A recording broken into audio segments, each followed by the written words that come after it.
What's up, everybody? Early Stoppage MMA here. Today we're going to be doing a quick recap of the UFC 322 card that just wrapped up last night, taking place in Madison Square Garden. I come to you, a very humble JDM fan. That was tough. It was a tough night. I'm hurt, but all in all, pretty good night of fights. Pretty damn good. Yeah. Let's jump right into it. Starting off with the prelims. We'll start with Malcolm Wellmaker versus Ethan Ewing. This fight was hilarious. This was awesome. Malcolm Wellmaker being the hyped up prospect that he was, looking as good as he was, coming in here against Ethan Ewing on, 48 hours notice. And Ethan Ewing having just fought and won the belt in, I think, A1 combat, like the week before. Ethan Ewing comes out there and just looked great. It wasn't even that Malcolm Wellmaker looked bad. Malcolm Wellmaker looked pretty good. It's not even a testament to him not being a good prospect anymore. Like, he is, for sure. Ethan Ewing is just really good. It'd be very UFC. It'd be a very UFC thing to happen if Ethan Ewing in his next fight goes out there and just gets dominated by, like, Cameron Simon or something. But, no, this dude looked great. I mean, the head movement was awesome. Malcolm Wellmaker did not have great footwork in this fight, I noticed, and Ethan Ewing took advantage of that. Malcolm Wellmaker could not work with the cage, I guess. And Ewing just did an excellent job of mixing it all together, and his cardio here just was excellent. Just looked exceptional. Head movement, yep, very, very impressed with Ethan Ewing. Very excited to see what he does next. Yeah. Awesome stuff. Malcolm Wellmaker probably going to bounce back and do all right. Yeah, not too much more to say about that. Moving on. Aaron Blanchfield versus Tracy Cortez. This was a pretty good fight. At first, Aaron Blanchfield was just kind of hanging out too long after she was throwing strikes in the first round, and Cortez was looking good on the feet. She was clipping her, but every once in a while, Aaron Blanchfield would land something hard that would catch Tracy Cortez's attention. But, ultimately, Cortez winds up just getting taken down by Aaron Blanchfield in the second round. Aaron Blanchfield actually starts doing her thing. I wondered why she wasn't wrestling in the first, but then in the second, I was like, all right, we got there. We made it. Now she's using her strengths. Cortez blatantly gets up using a fence grab, one of the most blatant fence grabs we've seen in a long time in that second round of this fight, but ultimately, it's just not enough. Aaron Blanchfield did an excellent job just seizing the opportunity and securing that rear naked choke. Just jumping on it. That was excellent stuff. Great work. Super cool. Also, I don't know if anyone else noticed this, but Bruce Buffer was looking at Aaron Blanchfield like she personally ruined his parlay after this fight. It was very funny. I don't know why. I've never seen Bruce Buffer look at a fighter like that. It was really strange. But yeah, good fight. Interesting stuff. Very impressive from Aaron Blanchfield. I would say she's probably next, but Natalia Silva is right there too. Maybe Aaron Blanchfield just because she actually has a finish, and Natalia Silva just is coming off of a decision win against Alexa Grasso.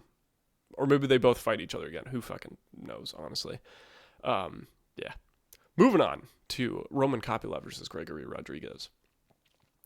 This fight went pretty much how I thought it was going to, and we had mentioned this in the in our predictions video, but we figured Gregory Rodriguez would come out strong and just be the bigger power puncher, and be a little bit better on the feet, honestly, just a little more savage, getting respect from Roman Kopylov, not really letting him get anything off, and that largely seemed to be the case. We did say, if he doesn't get it done in the first round, he'll probably go to a decision, but we think that the first 2 rounds will definitively go to him.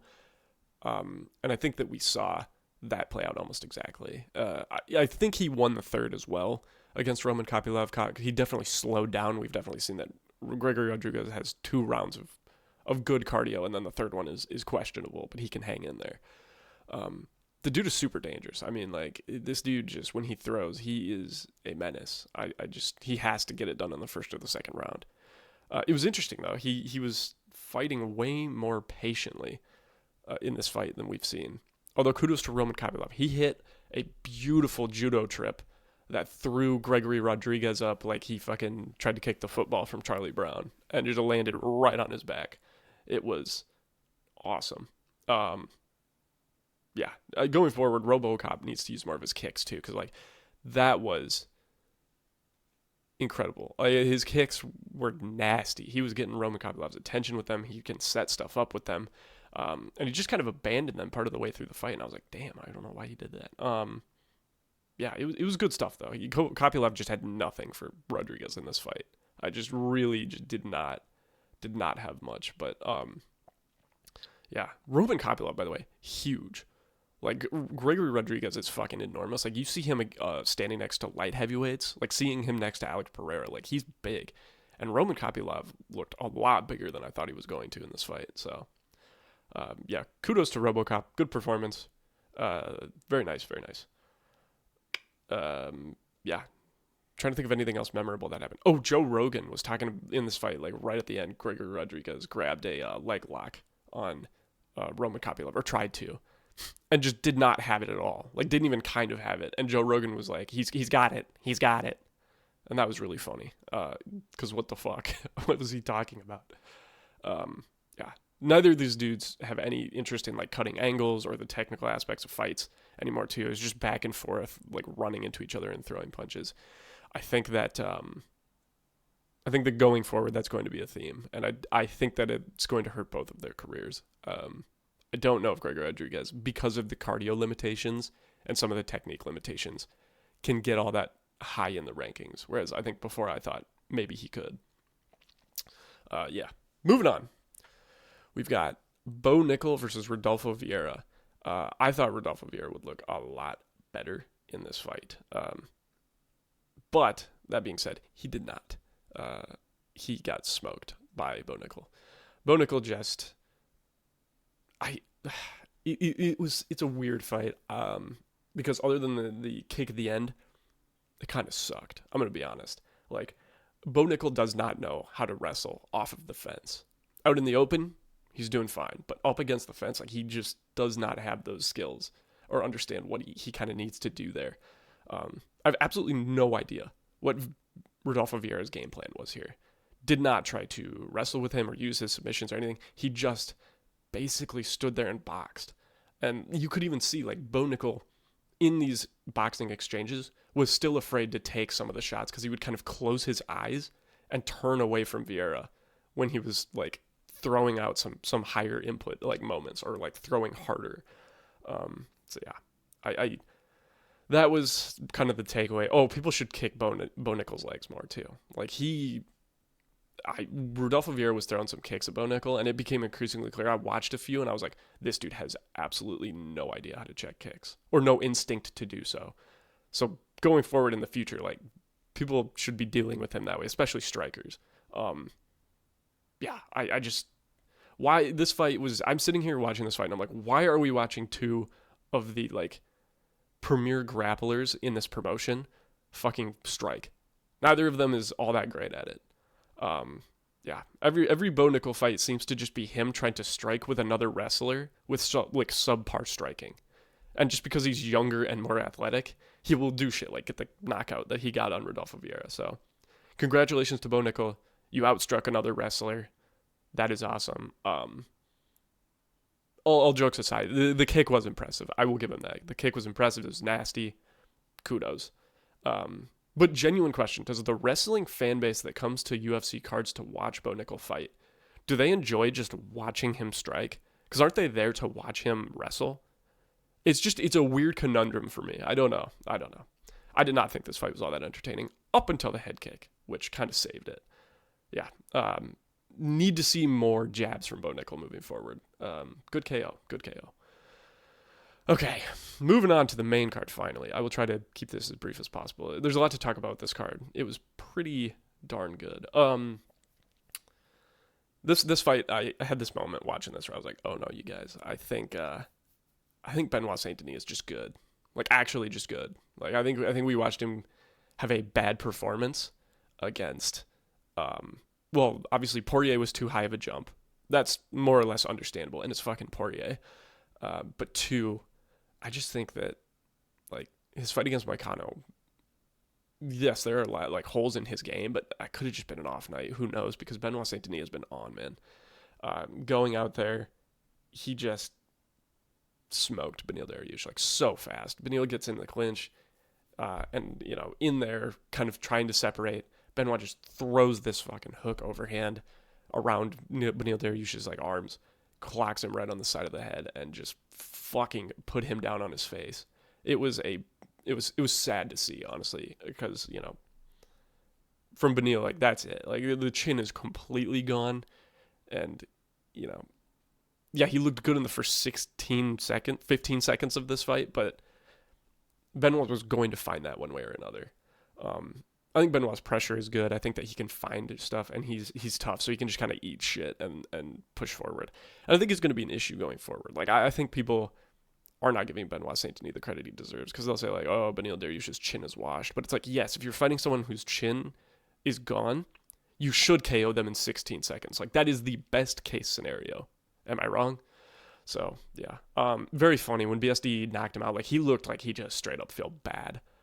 He like felt bad about what he did. It was he had remorse on his face. So great KO from BSD. Great stuff. Excellent work, man. That was a fucking nasty knockout. Yeah, moving on. Sean Brady versus Leon Edwards. I'm jumping ahead. Leon Edwards versus Carlos Prates. My bad. This fight went exactly how I thought it was going to. I said in our other video, I didn't expect Leon to wrestle. That was kind of out of the blue and crazy. I really did not think that was going to happen. Leon Edwards has got solid wrestling. He's got solid grappling, but if somebody's better than him, he can't really do anything. Like Sean Brady or Bilal. He doesn't have a whole lot there. But offensively, I mean, he can get you in a bad spot if he is not like reversed. As soon as he's reversed, he's in trouble. But Carlos Prates, man, this dude's good. He's nasty. That KO was pretty much exactly what I said in the video. Like I thought he was going to just put something straight down the middle and just put Leon out cold, like eyes wide open, looking up at the ceiling. Exactly what happened. Awesome win from Carlos Prates. Yeah, Jesus. They showed Poetan's reaction to this knockout, and it was really funny because he looked like a fucking nerd. And I know he was supporting the fighting nerds, but I don't think that's what he was going for. He just looked like a dork, and it was fucking hilarious. Yeah, not too much more to say. Nasty knockout. Where does Leon go from here? I think that's the bigger question, because kind of a fall from grace here. Oof. Yeah, good stuff. Moving on. Sean Brady versus Michael Morales. This was a crazy performance. Very impressive. Sean Brady was smart for like coming out right away and just circling away from the power hand like consistently. That was really working for him at first. He was trying to find his way into it. I thought he was going to try to grapple a bit more, but I think Sean Brady's felt very confident in his hands. Rightfully so. He's got good striking, but Michael Morales, man, I mean, just after Brady gets caught, and then after that, he's just completely stopped circling, and it was just kind of like standing in front of him, trying to trade with him. I don't know if that was out of desperation or if he was just rocked or what, but the pressure was just too much for Brady. I mean, Michael Morales scores just some nasty, like right at the end of his punches, just perfect range, clips Sean Brady, like 3 times, puts him down, follows up. Yeah, impressive performance. I really think this is one of those, like, Brady is probably the more well-rounded fighter, to be honest, and the more complete MMA fighter, but the pure athleticism of Michael Morales was just is just too much. This dude is a athlete through and through. He's so powerful, he's so fast, he's incredibly strong. Yeah. Congratulations to Ecuador. You no longer have to rely on Chito Vera. You have a new guy. So, excellent. Thumbs up. Cannot wait to see what Michael Morales does going forward. Jesus. I mean, maybe they give him, I don't know, maybe they do him in JDM, or if not, he's probably getting the next title shot. Let's be honest. And honestly, fuck it. Let's see him in Islam. That'd be crazy. Yeah. Great fight. Moving on from there. the co-main event, Valentina Shevchenko versus Zhang Weili. This again was one of those that went kind of how I thought it was going to. We knew that this was like, the possibility was that this could be very boring. And I thought that Valentina Shevchenko would just be a bit too big. Like, I think Zhang Weili is smaller, just in stature and size and all that kind of stuff. She's strong, but Valentina just did everything right here. Her game plan was just so smart, like picking her apart and then securing those takedowns when she needed to. She's so well rounded. Yeah, I mean, as boring as it was, and this is kind of a running theme, as boring as it was, just incredibly impressive performance from Valentina Shevchenko. Yeah, I can't say enough. Like, what is does Weili move back down? I think she kind of has to, because I don't know if she can fight her way through this division to get the shot again. She probably could, but like, from what we saw, nothing leads me to believe that she could beat Valentina in a rematch. And they're both not young either. I'm pretty sure Weili is 36, so yeah, I think maybe the best bet is move back down. If not, just maybe retire. I don't know. I'm surprised Valentina didn't retire either. I mean, she looked good, but like, she has nothing left to accomplish here, other than to fight Erin Blanchfield or Natalia Silva. So yeah, it's going to be interesting going forward. I think that this did determine. I do think that Valentina Shevchenko is probably the GOAT of women's MMA. Just competition-wise, like, she's so good. She's been pretty dominant. I mean, the title reigns or the title reigns are there, and it's not like a gimme one like the featherweight belt that Nunes had. Like, Valentina Shevchenko has just proven to be very good. So yeah, kudos to her. Not the most exciting fight, but impressive nonetheless.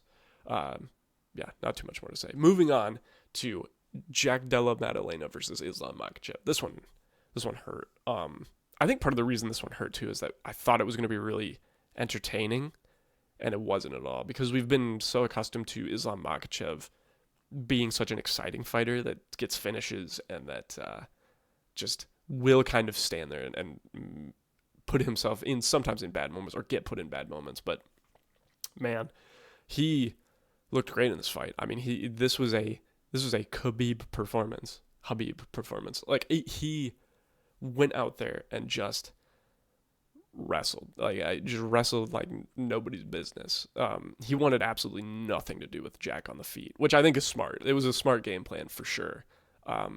It sucks because it's one of those, it's just not very entertaining to watch. He gets out there, he takes Jack down over and over. Jack, I will say, looked, for the few seconds he was on the feet, looked great. I mean, he was throwing punches at range and putting the pressure on Islam, and the punches were landing like right at the end of his long limbs, which is something he's so good at.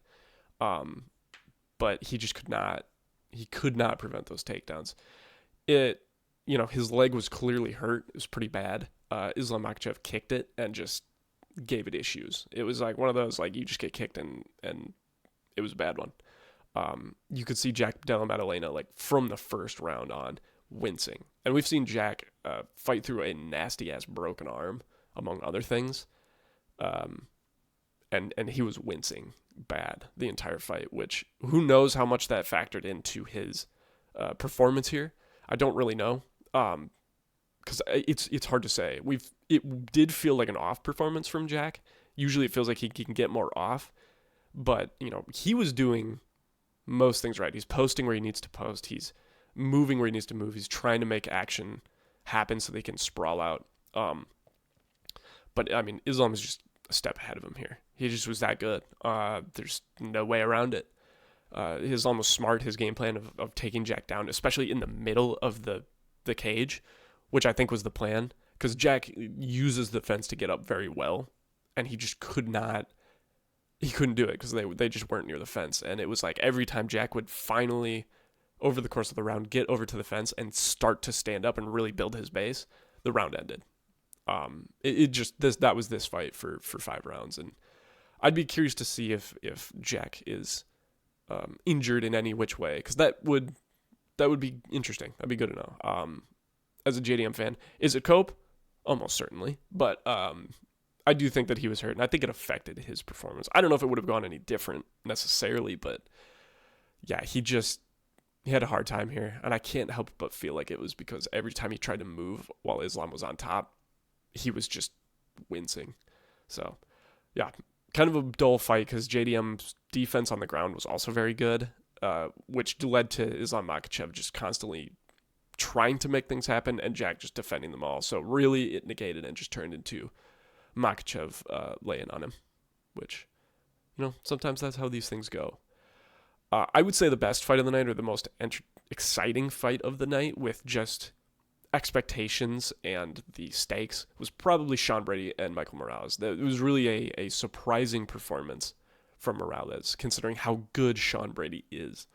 So that's probably the highlight of the night. I think Islam Makhachev, I mean, this guy's got GOAT potential, if not already almost there. Like, this dude is so good. And with his second belt, it's like, Jesus.